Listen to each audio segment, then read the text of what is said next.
All righty, welcome back to Servant Leader Library. I'm Nick Paulukow, and I have a guest here today, Miles Veth with the Veth Group.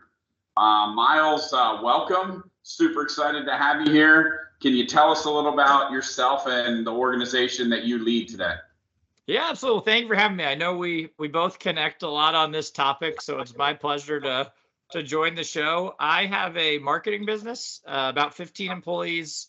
We help 100 or so customers basically fill their sales calendar and then nurture those leads that they talk to try to get them to buy. So it's a fun challenge every day.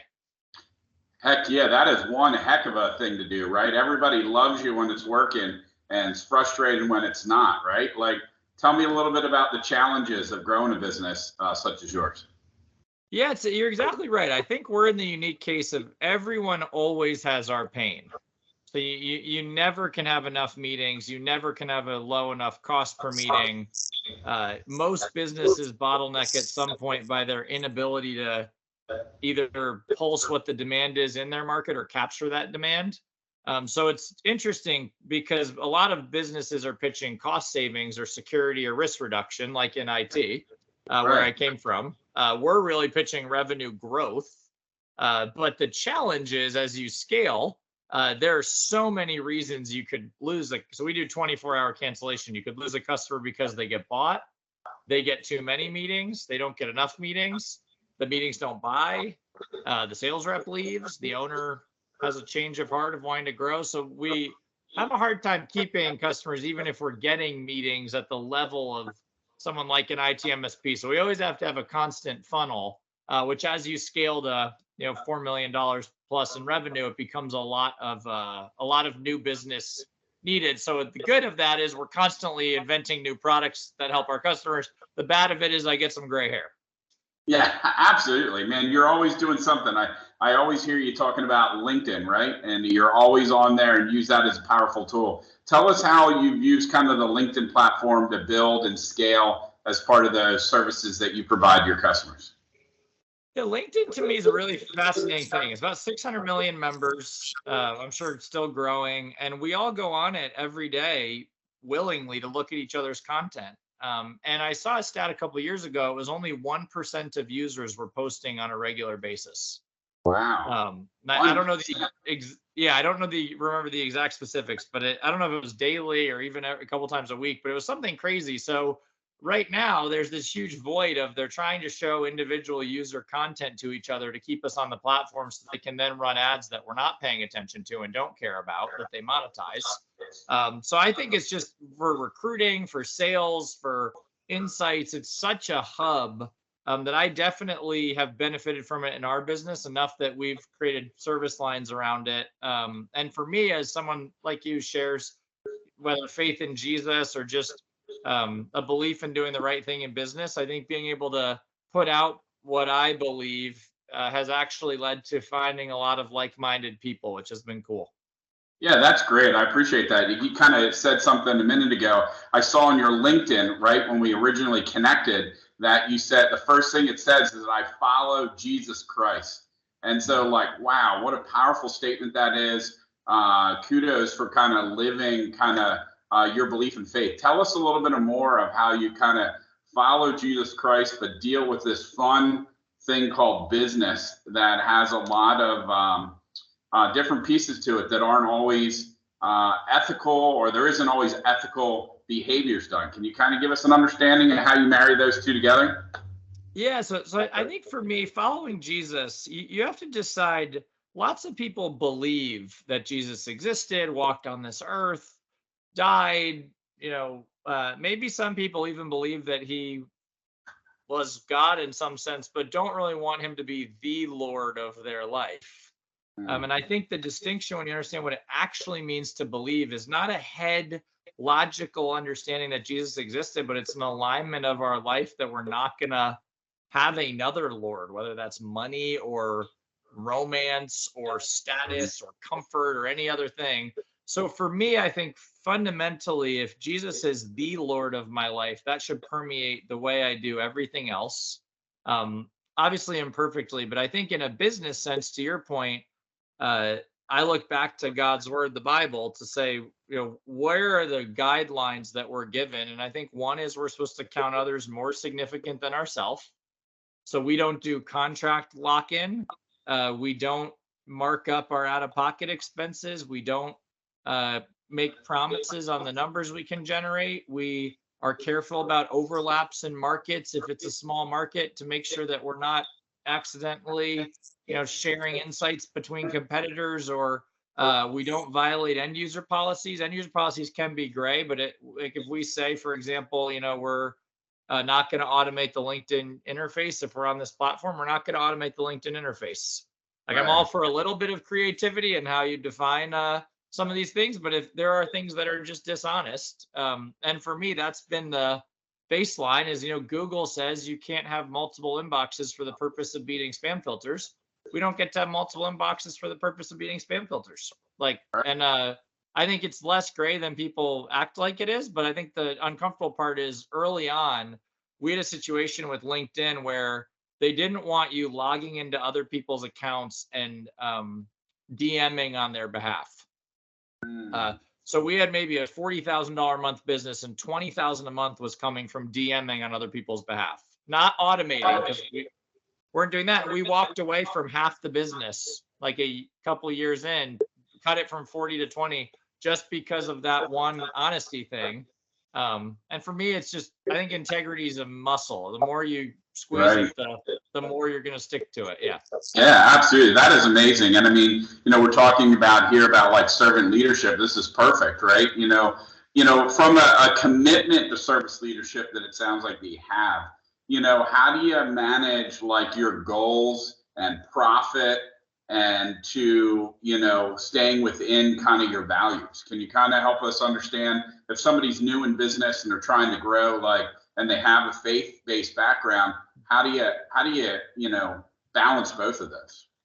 Yeah, it's a great question. So I look at it like, I want to make a modest profit in our business. I don't want to make a outsized profit relative to our customers.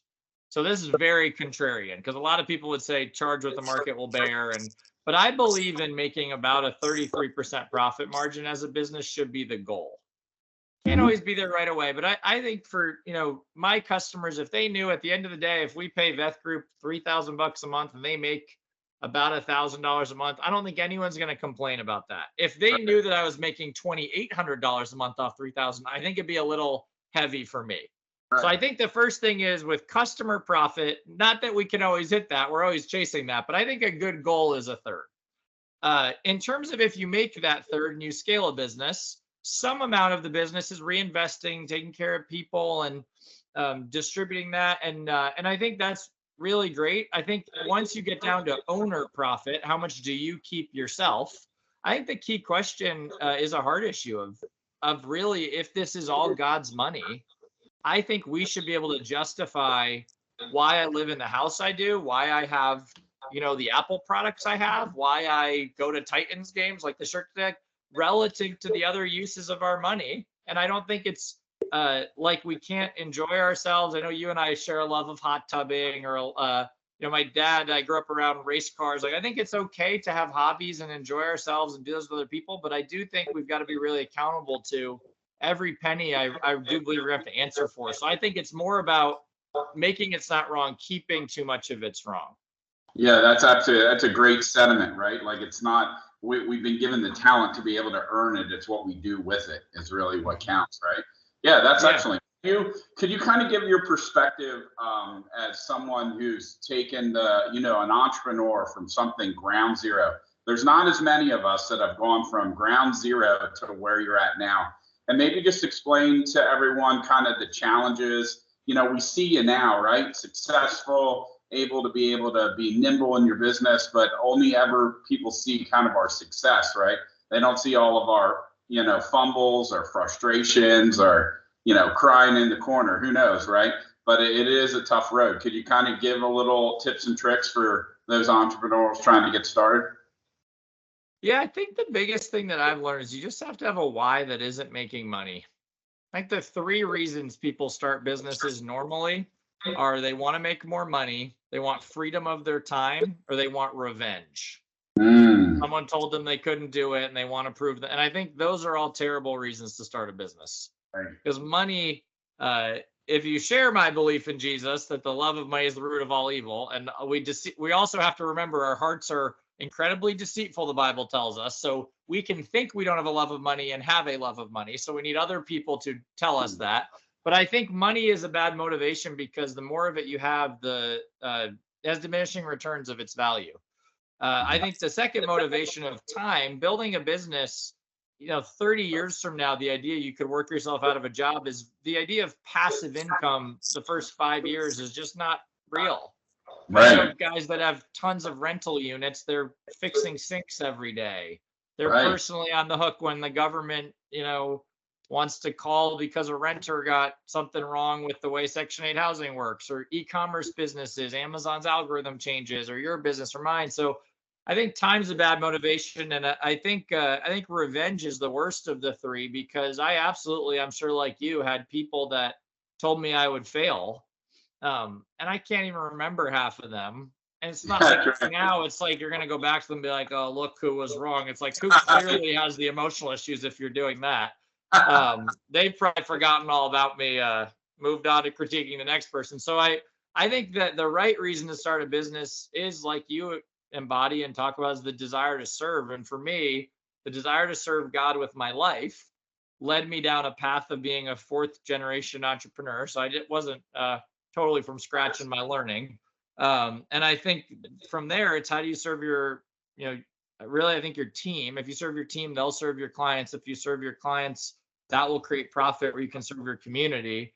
But when people ask, how do you do this at 1 a.m? It's like, well, I see what's going on in Israel. Like our business will seek out opportunities to find those Israeli refugees that can't pay their hospital bills, or anytime there's a crisis, to be able to actually have a front row seat to trying to be able to serve, like, is so motivating when you see what they are going through versus us sitting in our cushy lives here. It's 1 a.m. is light action compared to what those people are going through this week. And that to me definitely is fuel that keeps you going, because that's the hard part, is keeping going. Yeah, and even having the ability to do what we do in the country that we live is a blessing in itself. Yeah, absolutely. From you had said you're kind of fourth generation entrepreneur. So who was your greatest mentor and why? Yeah, my dad's taught me the most in terms of one person. I think he's been at it for 30 years, 35 years. Just I think it's brought a real integrity to both his for-profit and nonprofit pursuits. And I think in terms of just his ability, I most admire his ability not to hold grudges, because I've seen him get burned so many times, and he doesn't hold it against people. But I think he's just taught me frameworks that I would have taken me 20 years to learn. So how to price, how to hire, how to incentivize, and I think I was able to take his 30 years and cram it into about 2 years of learning. And he's actually underwritten a lot of our technology. So he has been a mentor, but he's also a lot of the code of how we're able to deliver so many emails comes from him. So I wouldn't be without him. Yeah. Yeah. Kudos, Dad. Yeah. So Dad's been a big help. So he's clearly the number one, but I think the number two, there's been a ton of people that have really helped me, from pastors to fellow business people to professors from college. It's been an army that's helped me get here. That's amazing. Kudos to Dad. Dads are wonderful people. It's neat to see that you've been able to have that journey with him too. We all talk about kind of like mentors, but then we also talk about long life learning too, right? So I know you're a fellow reader and love to digest information. So as we wrap things up today, why don't you tell us a book that all of us should read and why, and how it might have impacted you as you kind of went through that journey of additional learning through it. Yeah, so I would always first and foremost plug the Bible. I'd say if you've not read the Bible, Jordan Peterson is not a Christian, but he has talked about this idea of the Bible has this living quality like no other book he's ever read. And I really think that is true, that any amount of wisdom that I have gathered has been from that one book. And the book of Proverbs is really helpful for business and leadership, especially. For a for a more just average human written business book, I would recommend The Crux is one I've been reading recently. Okay. His name is Richard Rumfelt, I want to say. And The Crux is a business strategy book. And what it's really helping me to understand is you want to look for problems that are both essential to solve and you have the ability to solve. So he kind of brings a realistic look at business strategy of not every problem can be solved. Right. We don't always have the resources, but what you need to do is take an inventory of your options and look for the crosshair of where something is both meaningful and possible to be influenced. So if I think about the broader economy, it'd be great if the broader economy would move in my direction, but I don't really be able to influence that. Right. Worrying about it or talking about it, and he really is helping me. Even today, I've been listening to it. He's just, I think the framing, because I'm at the beginning of it, so I'm this is encouraging to read alongside me. I think what I'm just realizing is how much we get distracted by things we cannot control. So a great example is we spend all day writing vision statements. That's not really the problem. Like my biggest problem right now is find more customers that are a good fit for what we do. So don't waste a bunch of time writing my 15-year goals, because like the biggest problem is spend time on get more customers. And I think that is a refreshing perspective, because if you read too much, business literature, it almost is like you need to do 1,000 things well. I think what The Crux is saying is what's the one thing that if you did, the problem might go away. And that I thought was a cool perspective. That's cool. That just start by doing one thing and then start doing the next. Yeah, that's cool. So, as you talk about kind of growing your business, and we always use this word success, right? And so it's like, what does success mean to you? And like, how do you measure it? Like, what is considered success? Yeah, for me, I think success is someday standing before God and him saying, like, well done, good and faithful servant. I don't think it looks like the business perpetuating or wealth or reputation or I really do feel like I'm living for the next life more than this one. I know a lot of people talk about your best life now. I think I want to be at 80, having spent the time looking forward to the life after this. I think tangibly what that would look like in terms of how do you measure that, I would want it to be true that there wasn't a meaningful gap between what I espoused to believe about following Jesus and how my life actually was lived out. And I'm far from perfect and have as much sin in me as the next person. So that's not going to look like Jesus's life looked. But in trying to follow Jesus, I think my hope is that people would genuinely say there was something about Jesus that influenced this fallen person, who was clearly fallen, Miles, to love in a way that was different than the people that didn't follow Jesus. And I think if that was true of me, I'll be happy. And if that's not true of me, I'll have probably more regret than just about anybody on earth. So it's like, serious stuff. Powerful. I mean, you're almost saying how much that God has given you a talent, and you've really found your talent, and you feel that you're using that talent to serve other people. And at an age that you're at right now, that's an amazing and impactful thing. Many people take many, many years to figure that out. So kudos to you. That's amazing. Very empowering. Thank you very much. Well, you would know, you got all the credit goes upstairs for that. But I appreciate your kind words, and I think it's a high calling, and as Christians, I mean, our job is to make it easier for other people to believe in Jesus, and that that's a high bar in our society. The church is failing in many ways. So I know you're someone that's made it easier for me to believe in Jesus. I think that's what I want to be back to other people. Right. Yeah. It's kind of saying like get with like-minded people, right? And we many times in my faith, right, we leave our church and the last thing they say is go and tell others about your faith, be a disciple. And so you're definitely living that. I think it's amazing. It's wonderful to hear and hear from like-minded people in that regard. So you said a minute ago, as we go to wrap up, that you're looking for new business. So tell us what your ideal customer is. Who are they? What would be the ideal customer today to continue to add to your wonderful organization, and how they contact you? Yeah, thanks. So for me, it's probably a business owner that has likely like one or two salespeople, maybe one marketing person, has a relatively large deal size, So probably, an LTV or lifetime value of like over $5,000, and wants to grow in a way that is long-term minded. So I don't think we're not in the magic bullet business. We're not Mhm. trying to bring people leads that are going to be foaming at the mouth to buy in the next week. We're really trying to help people build relationships through, creative outreach, creative nurturing. So I think someone like you that's got a long-term view of serving their market, that's up for doing things a little bit differently, that has a little bit of budget, but really wants to be budget conscious, I think is a great customer for us. And we have everyone from the Fortune 500 down to one person armies, but I would say, if you've got like 10 to 30 employees and you fit those criteria and you want a partner that's willing to not lock you in any kind of contract, I'd love to talk to you. Oh, that's perfect. Well, I can say from a consumer of Miles products and services, he instituted some of his services with us, and we were overwhelmed with leads. So great job. Really does a great job in serving even at that level too. So thank you, Miles. I appreciate your time today, and look forward to the next time we speak again. Yeah, thank you very much, Nick. All right. Thank you, Miles. Have a great day, everybody.